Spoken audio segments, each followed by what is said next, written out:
Hello everyone, welcome back to our YouTube channel Becoming a ROS Developer. I'm Desire and today I've got Phenyo who has completed the course Linux Basics for Robotics and he'll be giving us a presentation on that. So what I'm going to do is hand over the platform to him so he can begin his presentation. Alright Phenyo, whenever you're ready.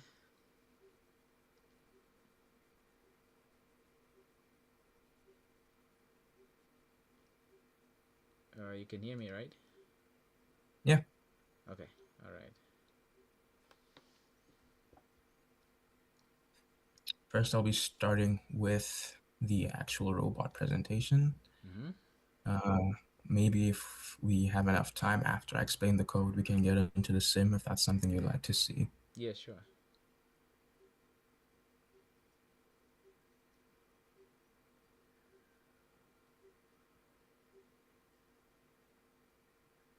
Yo, whoever put the robot here before me. You can move it out. Yeah, I can. Just waiting for it to connect to the joystick. Alright. You can run teleop if the command is closed. Ah, no, it's fine. I'll just initialize the things. Hopefully, it's good enough to go.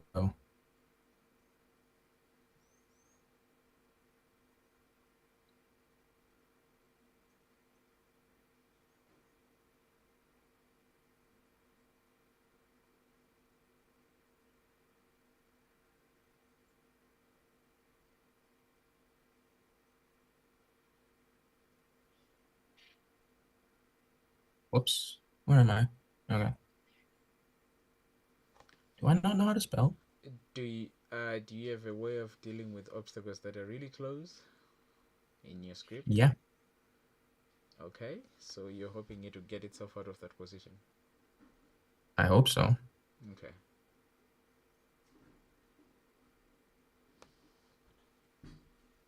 Nah, it's too close.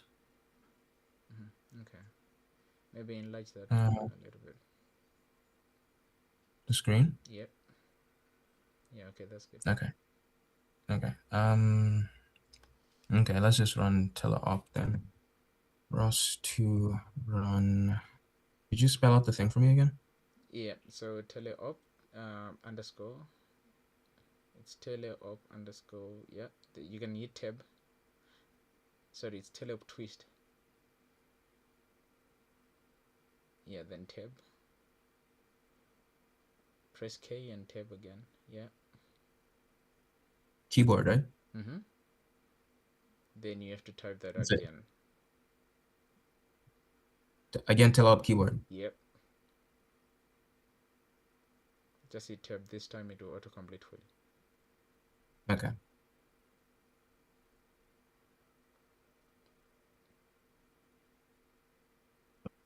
This is in the way.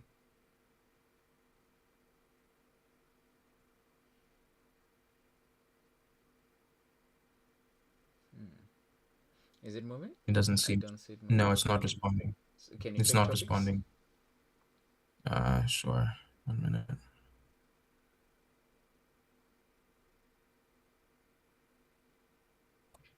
Ugh, bro.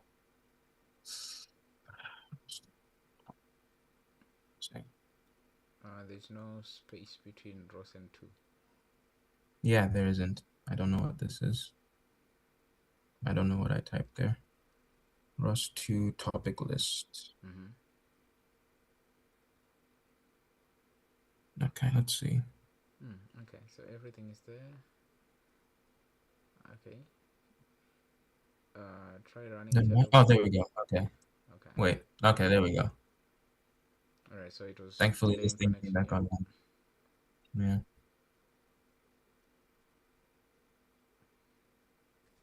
Yeah. Okay, there we go. All right.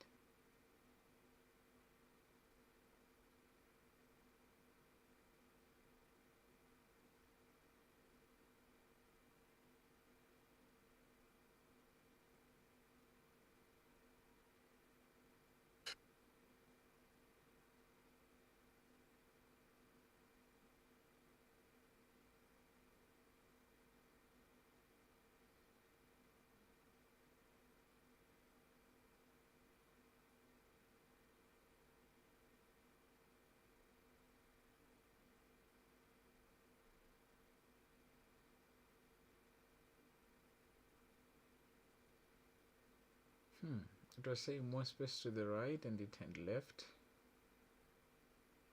Or Did it? did it say no space to the right? I don't know. Maybe I didn't see it correctly. But the good It thing. said turning left. Oh, okay. All right. All right. So By the way, I have a question about the LiDARs. How yeah, good are they with black objects? black object. Yeah, There shouldn't have been any issues. really. As long as it's Because I something that noticed. you should be worried about bright objects, I think, or when there's Oh, yeah. So, but still, they are better than cameras, so they shouldn't be affected by light that much.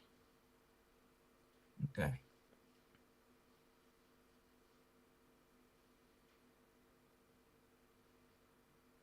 So this is your statistics that's running.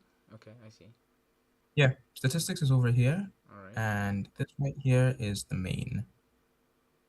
all right. So can you maybe explain to me a little bit more what you found when you were debugging the previous one on the obstacle avoidance one? Lots of things actually. Okay, that's a good Um, thing. That's a good thing, right? yeah, yeah. For one, um, I don't particularly know what's up with the motors, but I don't think it's the motors. I think the problem might have been Ross parameter. Um, I'm not particularly sure uh, if it's really like like if it's fast enough to keep up with the commands sent from the bash script. So I noticed that it would have a hard time keeping up with the exact commands that I would want. Like it would respond like somewhat a fraction of a second later, Mm-hmm. which would lead Mm-hmm. to complications, especially since the threshold is so low. So then I'm Okay, like, so all right, so can you say that could be the reason why it collided right now, like before it made that turn? no, that, and I also believe that like there might have been a problem with how the lidar sees things because I noticed. Hold on, let me just see if it still collides here. No, it doesn't. Okay, cool. So I I noticed when I was testing, you can see my screen, right? Mm-hmm. Yeah, it's a very small print, but yes. No, like can you see my notebook? Mm-hmm. Yes. Okay, so I noticed that I had these issues where the lidar, even though the robot was moving, it would skip some values. Like as you can see, it reads 0.554, 0.554, 0.554, then immediately jumps to 0.25, even though here we can see there's much less of an incremental difference between these two. So then I'm thinking, was this random error? So then I just kept testing it and then doing some research. Hold on, Mm-hmm. let me just keep that there so that periodically we can see the robot. Just give it a minute. Boom, stopped. Very, very close to it too. So okay, yeah. So it comes back to the things we spoke about. So you are still using a threshold of 0.3, right? Um, Somewhat. Let me show you what I actually did here. So the threshold is zero point 0.3, Right. but then because of the issues that I found it best to import some sort of buffer. So I set the buffer to be 0.17. Like through testing, this is like the closest I could do it because even though the code would like tell me, hey, there's something ahead, I need to stop. It needed a little bit of time to get the motors to stop. So I'm like, okay, how can I bridge that issue whilst also keeping the threshold as close to it as possible for the movement? When it comes to turns, it doesn't need that because the robot is still. As you can see here for like the turns, I use the threshold. Like the robot's not moving, so there's no chance of it colliding. Like I sorry. I only figured for for when the robot moved, I needed a buffer. Before I could have used like a blind movement feature where I say move for this distance plus buffer so that it stops so that it stops moving after a calculated time, like minus a certain time to make sure that it doesn't clash. Mm-hmm. But through previous iterations, I noticed that's not particularly reliable. It's not a good idea to leave the robot blind, Mm. especially if the LiDAR is prone to skipping some values sometimes. Like, boom, there you go. Like, it it's a bit strange because sometimes it sees things, sometimes it doesn't, sometimes it stops really, really closely, sometimes it stops at a reasonable distance. So then I'm thinking, okay, is this my code issue or is it a ROS parameter issue for how fast it sends its commands? Or is it LiDAR skipping values? And then I found that, like, okay, let's actually do the research here and break things down. There we go. It stopped again. And do the research. So I went on a little tangent. Mm-hmm. You know, Um, the nice thing is that you learned quite a lot from this, right? I can see from the way you're checking a lot of things. You learned quite a lot. Most of the things you're talking about, they're things that have got nothing to do with your code. It's just that you checked a lot of things, and your understanding is deepened on things that can go wrong, which is what we aspire to for our students, right? So I would say well done on that. um Ideally, this could be a very simple thing, right? You just do what works, make sure it stops, it doesn't collide, give a threshold of point 0.3. But I'm glad that you learned quite a lot in the process of developing that simple solution. So I wouldn't stop you from explaining the stuff that you learned, so let's go. okay, great. Thank you. So I did a little bit of tangent to, oh, we'll talk about this later. Mm. I went into a little bit of a tangent to look into what the heck could be going on. So then I went into the ROS2 community, well, the ROS community on the construct and asked, well, didn't ask, I researched it. And then I found that sometimes it can have some issues with picking up things. So then I'm like, okay, then that's not up to me. That's just random errors sometimes. Mm. And then I was like, okay, cool. Is there anything else to prove this? So then I'm like, okay, these are previous iterations of of my code where I left it blinder than what I would have liked it to be. So obviously you can't do that if you have issues with random error, as I showed here. Then I went into like looking into specifics of ROS 2, and then I found this paper that mentioned that we could have some latency overhead with communication. Mm. So then I'm like, okay, but how much is it actually? Okay, So I don't good place to really, ask. yeah, I don't really, I can't exactly say I know how much it is because I don't, like, I'm not really well versed into understanding how these things work when it comes to distance. Mm. Like my computer, then it's there. Like, is it running on a VM? Like, Right. I can't exactly say how much, but it's nice to know Mm-hmm. that this could have been an issue. So I'm like, okay, cool. I have these issues that are completely out of my control. How can I optimize my codes to give a solution that works? Mm-hmm. Hence Very the buffer, valid. right? Hence the buffer. So then I'm like, okay, cool. These are just like frames, just in case we don't have time for to go into the thing. Okay. Anyway. So, so like also I noticed that point 3 is like, even though it's what's given, it's a really tight spot for the robot.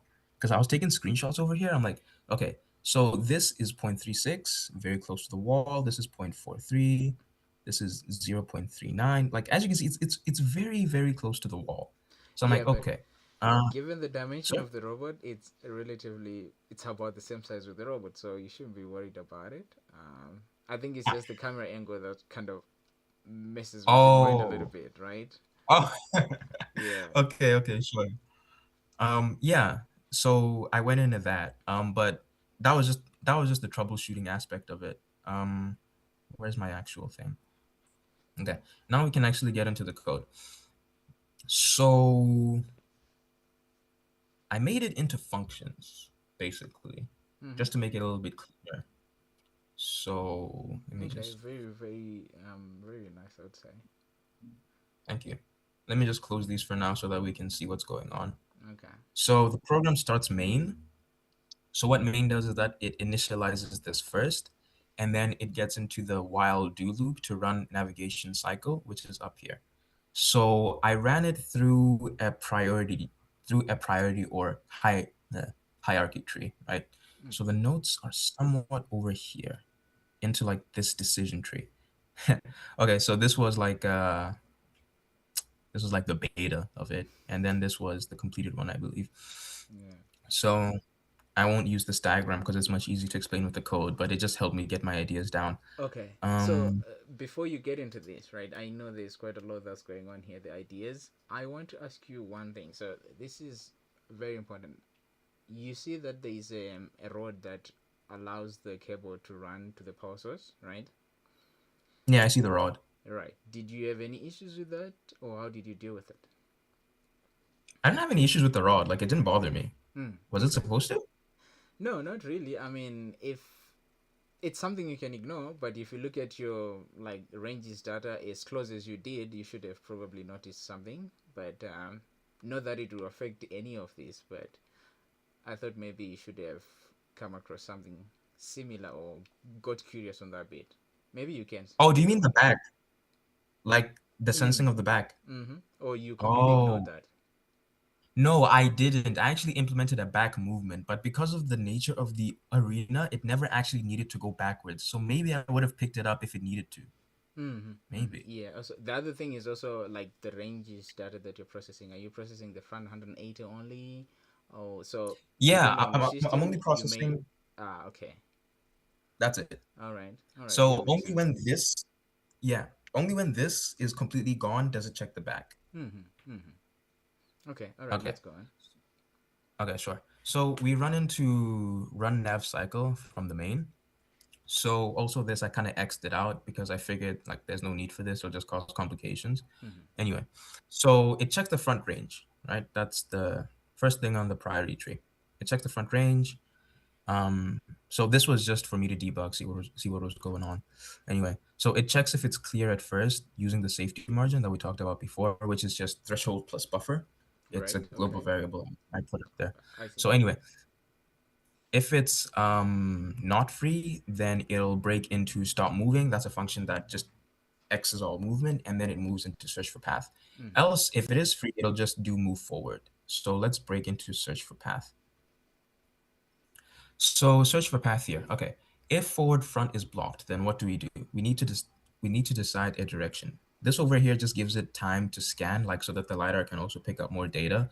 I did it here at the bottom too. So anyway, so we just get all the ranges that we need. And then according to the priority diagram that I put up there, Mm-hmm. we just do that with else and if else statements. So we see it's just comparing if front left is greater than the threshold and is greater than the right range because I gave priority or preference to left movement, Mm-hmm. then just rotate left. Rotate left is also another function Mm-hmm. that I put over here. There it is. Also, it's got some debugging stuff as well, but that's what the printouts are for. Mm-hmm. Anyway, and then, but if that doesn't work, then check the front right. Like front, like as you can see, there are different numbers here for 0.5, 0.5, 1, and 1. So this is slight turn, hard turn, depending on whichever Mm-hmm. direction it is. Okay, I see. Anyway, yeah. So then it checks is it greater than the threshold? And is it greater than F? Anyway, yeah. And if it is, turn that way. If not, then check left with the same logic. If not, then check right. Then if all else fails, we break into this like else statement for like, okay, cool. Now, if all of this is blocked, move backwards, right? Like we're trapped within a box. That's kind of why, uh, yeah, okay, yeah. Move backwards. Now, move backwards is a function that I got over here, where it just moves everything backwards. It uses flags to track everything. We can get into that later. Yeah, there's a lot of stuff I did here. Anyway, however, if everything is blocked, we can't exactly do anything. Like, I don't know, someone may have moved something at the back suddenly to maybe test if the robot can think. Mm-hmm. Then just say that all four axes are blocked. There's nothing we can do. Just stop. Right? All right. But then I had this issue where the left, right, like the left and the right would have the same direction, but the front was blocked, or the left, right, and left, left, front, left, and front, right All right. had the They same have the direction. So same values. Yeah. yeah, it would do this fanning thing, which I didn't like. So I'm like, okay, cool. If all that fails and it's the same, then just hard turn left, like just hard turn left, like you'll find your way. Like Get out of if it's that the speed. same, Okay. yeah. Yeah, I like So that then, because you. So sorry to interrupt, but I think mm, you are onto something that will always affect you in robotics, right? So when you get the things that are like that, you get your robot to get into a state of oscillation, and at some point you have to deal with it because even if you're dealing with something as like sophisticated as the nav stick, for example, sometimes you get oscillation because it's trying to make decisions, but the for some reason there's not enough time to make a concrete decision, or it keeps getting the same value, so it fails to make a decision. So the fact that you found that and you made a solution for it, that's a good start because it will be a problem you will have to deal with in more cases that are a lot more complex than this. So um, I think you are on the right path there. okay, thank you. Okay, so where else does it go? So main navigation cycle checks everything, move forward. Okay, move forward is quite a simple function. It's the same thing as move back, Mm-hmm. actually. So we just use current states to actually test, to actually check what the robot is doing. So if it's not move forward, but move forward is called, like it just moves it according to the forward speed that I set, this is a global variable. And then it changes it to move forward so that the rest of the functions know exactly what it's doing.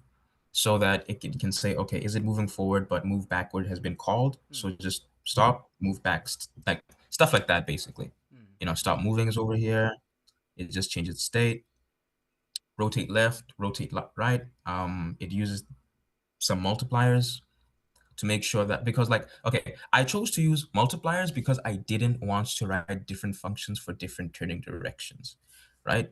Okay. So I noticed here when I was looking at the ranges that, by the way, actually, you might have been right. I probably did run into a problem with the back, because even when there was space to move back and it was blocked, it still couldn't move back. It told me axes were blocked, and I was wondering what was that. So now that you mention it, that poll might have caused some issues. Right. So the Probably. okay now, given what you know, how would you deal with that issue?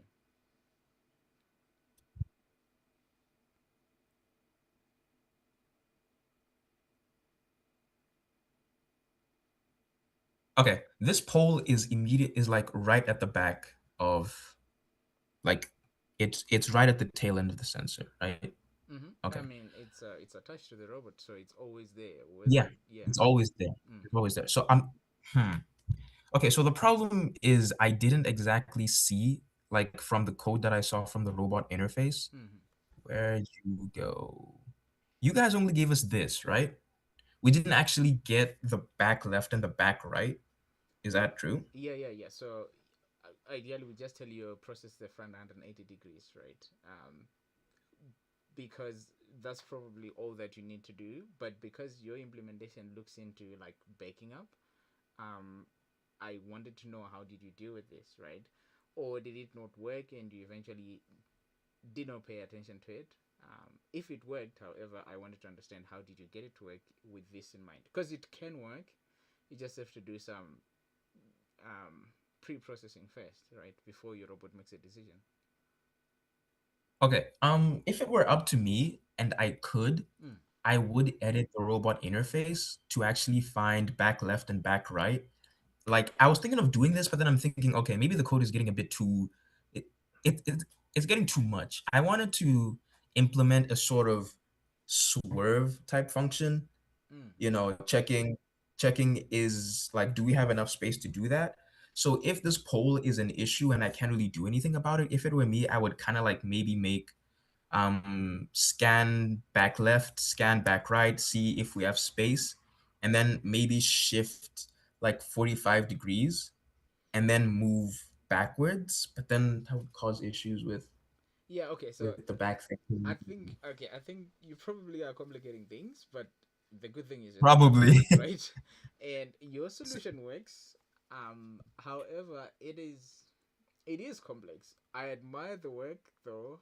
It could be simplified, which is I don't think it's a bad thing. The good thing is that it works, right? But you should aspire to simplify these things because I understand that your thought process is a lot of it has gone into how do I fix these issues, right? Which is good, but at the end of the day, you want to fix them in the most in the simplest way possible, right? So which means we kind of need to pull things away to see what works, and then eventually end up with something that is very solid, reliable, well tested, and a lot cleaner and simple to understand, right? But your thought process and the way you got to this solution, very much something I admire. It's very nice. So I would say congratulations on that bit, and I'm glad you had a time to look at it again in more detail to figure out what is it that was failing the last time. So, anyways, we are almost out of time. So what I'm going to do is I'm going to wrap it up here, and then we can finish our conversation on Zoom. All right.